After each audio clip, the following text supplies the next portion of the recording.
তো আজকে যদি আমি বিষ খাইতাম, আমার মেয়েদের অবস্থা একটু দেখেন তো। 4টা মাস থেকে স্কুলে যায় না ওরা। আপনারা সব জায়গা থেকে খবর নেন, 4টা মাস থেকে কোনো স্কুলে যায় না। এখন থেকে আমি চালাইতেছি সংসার। আমি সেই 1.5 বছর থেকে আমি নিজের সংসার চালাইতেছি। এখন নতুন হাজবেন্ড, তাকেও আমার চালাইতে হইতেছে।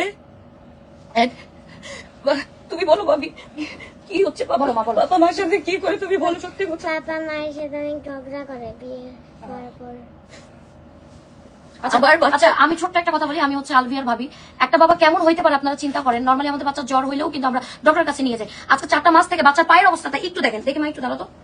আমার কাছে কোনো টাকা নেই। আলভিয়া একটু দেখি। হ্যাঁ, আজকে বাচ্চার পায়ের অবস্থা দেখেন। আজকে কতদিন যাবত বাচ্চার চিকিৎসা হয় না। এই যে দেখেন 2 পা। মা ওই পা দেখো। ওইখানে দেখো। হ্যাঁ, ওইখানে দেখো।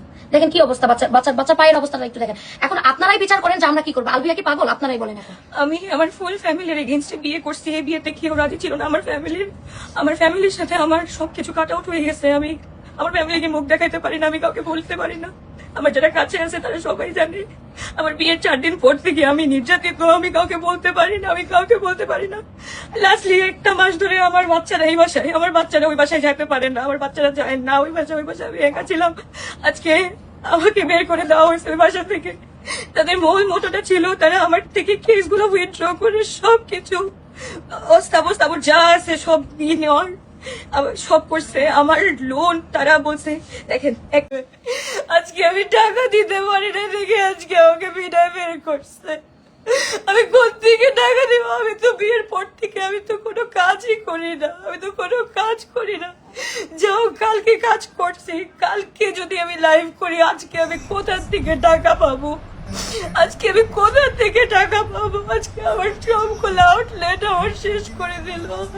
আমার থেকে 3টা মাস বসে টাকা নিল। আমি সব টাকা দিচ্ছি। আচ্ছা তোমরা কি ভয় পাচ্ছ? আমরা কি তোমাদের কিছু শিখিয়ে দিয়েছি? সবাই বলতে সিম্প্যাথি পাওয়ার জন্য বাচ্চাদেরকে আমরা শিখিয়ে দিয়েছি। বাচ্চা নিয়ে কেউ মজা করে? আলভিয়া আপু, কথা আছে না, ভাবিয়া করিও কাজ করিয়া ভাবিও না। আপনার হাজবেন্ড যখন মারা গেছে তখন আপনি লাইভে এসে অনেক কান্নাকাটি করেছেন। আপনার শ্বশুরবাড়ির সবাই বাসুর আপনাকে অনেক অত্যাচার করেছে, বাসা থেকে বের করে দিয়েছি। তারপরও আপনি কোন হিসাবে আপনার বাসুরকে বিয়ে করেছেন?